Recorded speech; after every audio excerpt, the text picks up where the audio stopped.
Olá, eu venho aqui responder uma pergunta que me fizeram nessa primeira semana de aula na Faculdade de Direito, referente ao intervalo para refeição e descanso e a anotação do empregado ou empregada doméstico, que trabalha para pessoa ou família sem fins lucrativos no âmbito residencial. E a minha resposta é muito objetiva. Nós temos na Lei Complementar 150, que regula o trabalho doméstico, a seguinte redação, e vou fazer a leitura do texto da lei, artigo 12.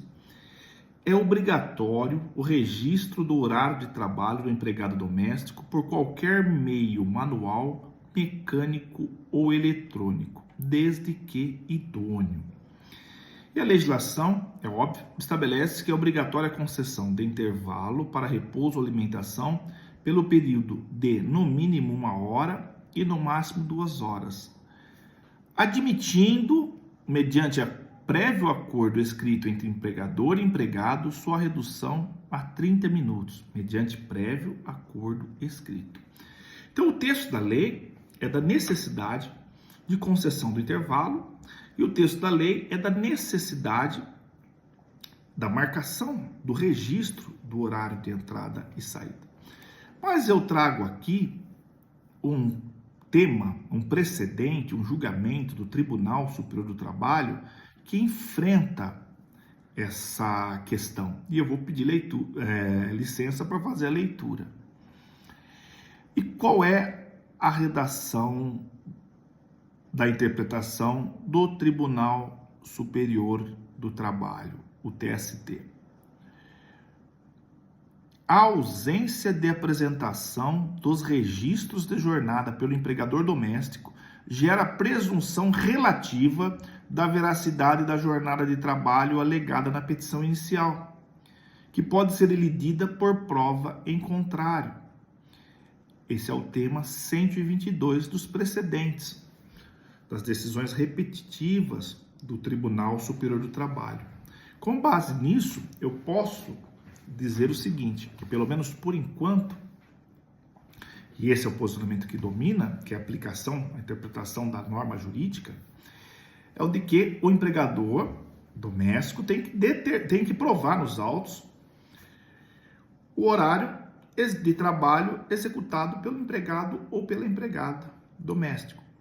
Se ele não apresentar o controle desse horário, presume-se que a hora alegada pelo empregado numa eventual ação trabalhista é verdadeira. Por exemplo, o empregado alega que fazia apenas 20 minutos de intervalo para refeição e descanso. Deveria ter 1 hora de intervalo. Então ele vai ter direito à diferença, aos 40 minutos, com natureza indenizatória. Alega que trabalhava todo dia 1h30 a mais, horas extraordinárias. Então, presume-se que é verdade essa alegação, se não existe o controle desse trabalho, dessa jornada. Mas é muito interessante deixar bem claro que é possível, mesmo sem documento, ser elidida por prova em contrário essa presunção. Exemplo, através de uma prova testemunhal robusta, que convença o julgador, através de outras formas de controle de portaria, por exemplo, para quem reside ou trabalha em condomínio, o trabalhador, o empregado doméstico, existe o registro, então tem que ter uma prova que leve o julgador ao convencimento da verdade daquele horário. Então fica aqui esse esclarecimento a respeito do controle de horário do empregado doméstico, ou seja, deve existir o controle do empregado doméstico.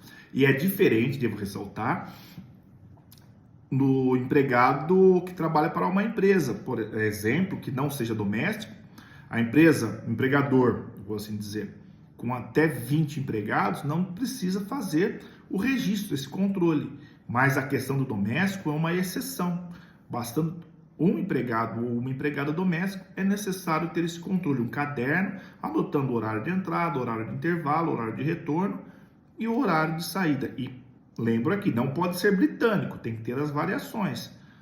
Então tem que ser o horário real realizado pelo empregado ou pela empregada.